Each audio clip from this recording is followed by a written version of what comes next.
फेकून दिलेला, बाहेर काढलेला, त्याच्याशी त्याचा संबंधच नाही, बायकॉट केलेला भारत आहे तो. त्याचं जगणं वेगळं आहे, त्याचं मरणं वेगळं आहे, त्याचं दफन वेगळं आहे, त्याच्याविषयी बोंबलणं सुद्धा वेगळं आहे. वरच्या भारतातला माणूस मेला, रडणाऱ्या बायका भाड्याने मिळतात, आणि खालच्या भारतातला माणूस मेला तर त्या बायका रडून रडून मारतात माड्यावर. दोन भारत. दुःख व्यक्त करण्याचे मार्ग कसे आहेत? एक ताजच खातो आणि एक मर्यापर्यंत शिळच खातो. एक निर्माण करून खातो, एक भीक मागून खातो. एक स्त्रीची परीक्षा करून करून तिला खलास करतो, तर एक स्त्रीला मातृप्रधान मानून कुटुंब चालवतो. आपल्या अस्पृश्य समाजामध्ये मातृप्रधान संस्कृती होती, ती 80 नंतर बदलली आणि आपल्या कुटुंबातल्या बापयाने पुन्हा सत्ता आपल्याकडे घेतली. माझी आई जिवंत असेपर्यंत आमची घरात सत्ता तिची होती. नवरा असो, नाहीतर पोरगा असो, नाहीतर जावया असो, चपलीनं मारून तोंड फोडीत मारायचे. काय ताकद वाढवा मातृप्रधान.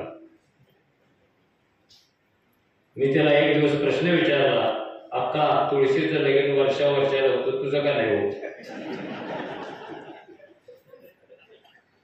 आई शपथ तिसरीच होतो. आणि ती भाकरी असे परातीमध्ये पीठ मळून, पूर्वी परात असायची, पूर्वी भाकरीला बाई पीठ मळायची, आता मशीन मळ. ती हातावर करायची भाकरी, आता लाकडाच्या बोटक्यावर भाकऱ्या बनवतात. मी पण शिकलो होतो तिच्याकडून. आणि ती काय म्हटलं, पुण्यातच का? अगं ते तुळशीच्या लग्नाला जाऊन आलो ना, दरवर्षी तुळशीचं लगीन होत ना, तुझं एकच झालं होय का? तिनं ती भाकरी साठी जर तो विस्तव होता, असं एक लाकूड तुमचा भाग पेटलेला होता. पुण्यांदा मग चायला पुण्यांदा काय कळत नाही का? तुझं लगीन एकदाच काय झालं असं का? तो जो विस्तव फेकला ना, एकुलता मुलगा मी, मरता मरता वाचलो गेला बरोबर माझं लगीन होणार होतं. कारण माझ्या आजूबाजूला नवसानं बाळग झाली होती माई. असा विस्तव फेकला ना, तिथे घुसला. आयुष्यभराची वरणी घेऊन मी फिरतो. जेव्हा जेव्हा मी याच्या हात ठेवतो, आई उभी राहते, तुझा जीवच घेते, माझं लग्न लावतो. मातृप्रधान. हे सगळं जे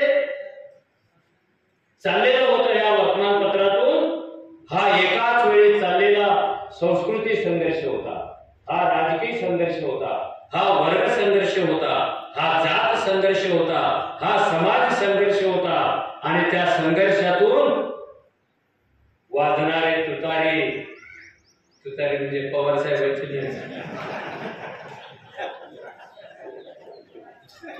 आपण काय कुठल्या पक्षात नाही, कुणाची विरोध पण नव्हत, पण तुतारी नव्हे, एक तर केशवसुतांची किंवा एक तर बहिष्कृत मधून वाजणार, दोनच तुताऱ्याचे. राजकारणातल्या तुताऱ्याचे काय खरं नाही हो. उद्या दादा पुन्हा त्याच्या विरुद्ध अर्ज करतील आणि ह्याला म्हणतील ढोल घ्या. काय सांगतंय बेकार. पण सोडता पण येत नाही ते. सोडलं तर बदल कसे करणार? राजकारण सोडायचं नाही आहे, आपल्याला परवडेल ते करायचं. बहिष्कृत हिंदीमध्ये डायलॉग असतो ना, तो अनाथ मुलगा असेल तर छेटे होईल लोक, फेकून दिलेले लोक, ना बाप आहे ना पिता आहे, हे फेकून दिलेले लोक आहेत बहिष्कृत भारत. यांना आई वडिलांचं काही सांगता येत नाही, हे फेकून दिलेले लोक आहेत. आणि या फेकून दिलेल्या लोकांचा बहिष्कृत भारत तयार होतो.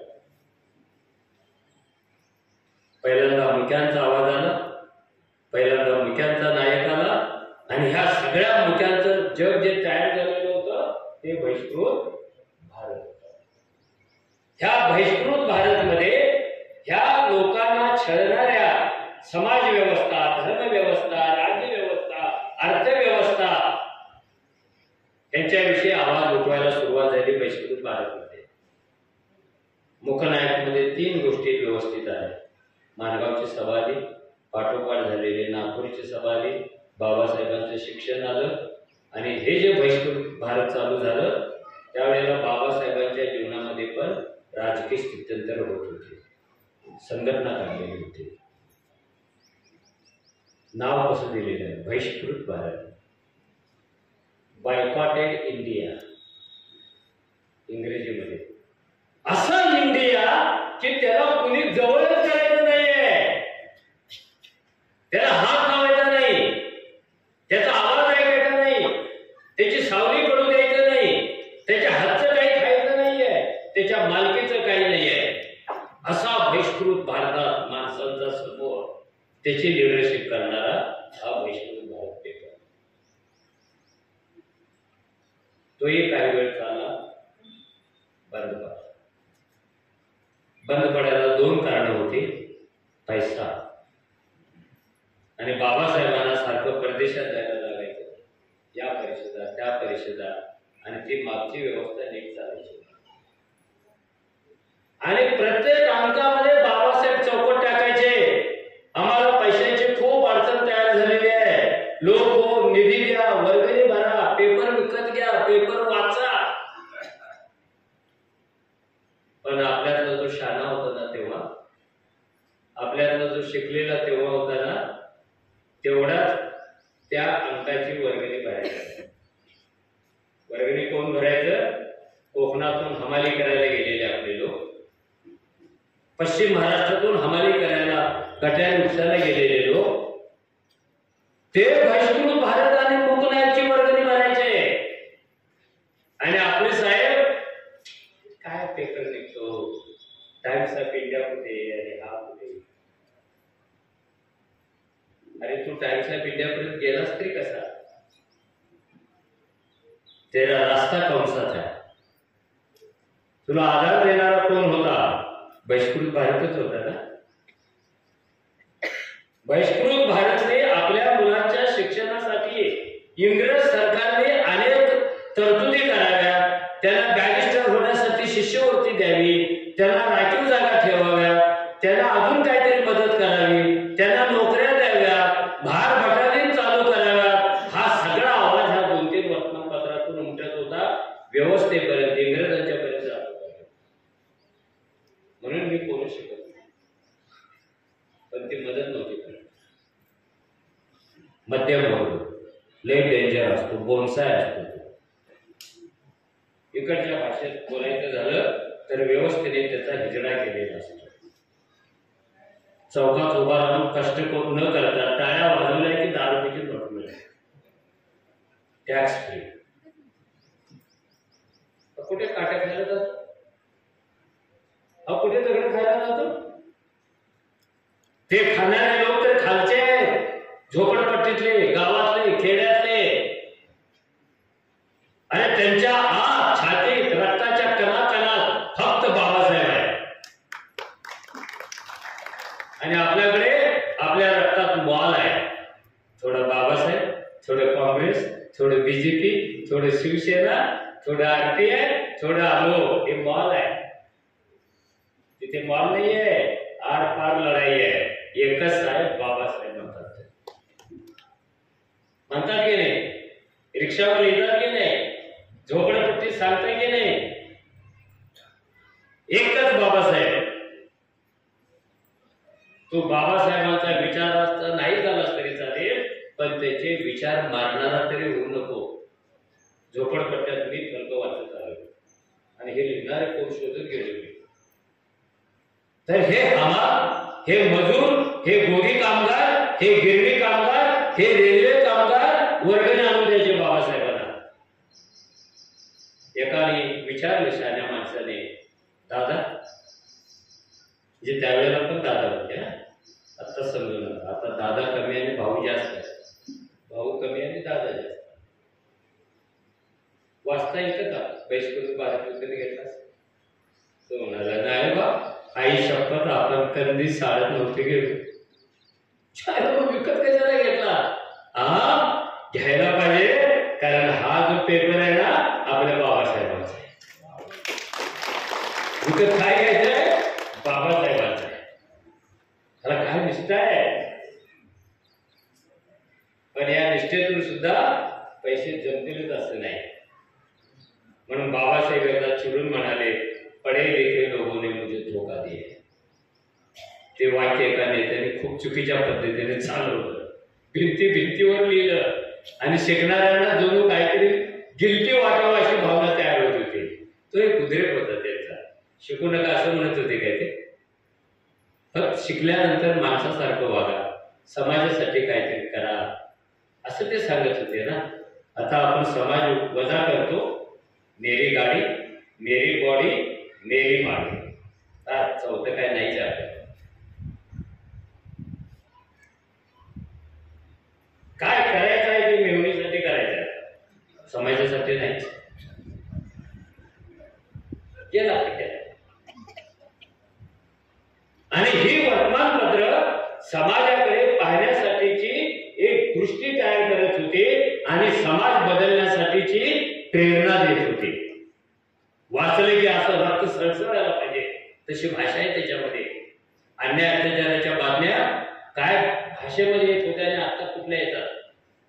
आता अन्यायाची बातमीच कुठल्या पत्रकाराला लिहिता येते, कोणत्याही पेपरात वाचत. खेड्यातल्या मुलीवर निर्दयी बलात्कार झाला. मग बलात्कार काय अनिर्दयी असतो का? निर्दयी अमानुष बलात्कार. मग बलात्कार काय मानुष असतो का? येत नाही आपल्याला. ती भाषा नाही, ती जिद्द नाही, ती झुंज नाही, ते काय नाहीये. ह्या सगळ्या वर्तमानपत्रामध्ये राऊंड टेबल कॉन्फरन्सचा जो वृत्तांत झालेला आहे तो बघायला पाहिजे. कारण या देशाला पूर्ण स्वातंत्र्य द्यावं अशी मागणी नेहरूंच्या, गांधींच्या अगोदर पहिल्यांदा बाबासाहेबांनी केली, ते राऊंड टेबल कॉन्फरन्समध्ये. आणि अरुण शौरी प्रश्न लिहितो, बाबासाहेब कधी चळवळीत गेले होते आणि कधी अटक झाले होते. जो अटक होतो ते देशभक्त असतो का? तो देशभक्त असतो. अटक तर कुणी पण होऊ शकतं ना. ईडी मागे लागली की अटक. किती सोपं आहे. एक तर अटक किंवा त्यांच्याबरोबर भटक, दोनच पर्याय आहे. आणि भटकायला जाताना नीट बोलायचं नाही. इकडून तिकडे काय केलं, महाराष्ट्राला पुरोगामी करायचंय म्हणून मी तिकडून इकडे असणार. वा, कुणाला शेंडी लावतो. तू ज्यांच्याकडे गेला ना ते प्रतिगामी आहे आणि प्रतिगाम्यांच्या बरोबर जाऊन तू महाराष्ट्र पुरोगामी करणार. क्या बात आहे यार. हे त्यांच्याच डोक्यात येऊ शकतं. हे आयडियोलॉजिकल क्लॅश काय होतं. राऊंड टेबल कॉन्फरन्स मध्ये जसं मी गांधी आणि बाबासाहेब यांच्यातला संघर्ष सांगितला, तर येणाऱ्या सगळ्या राजकारणाची बीज त्या राऊंड टेबल कॉन्फरन्स मध्ये इकडे तिकडे तुम्हाला रुजताना फुलताना दिसते.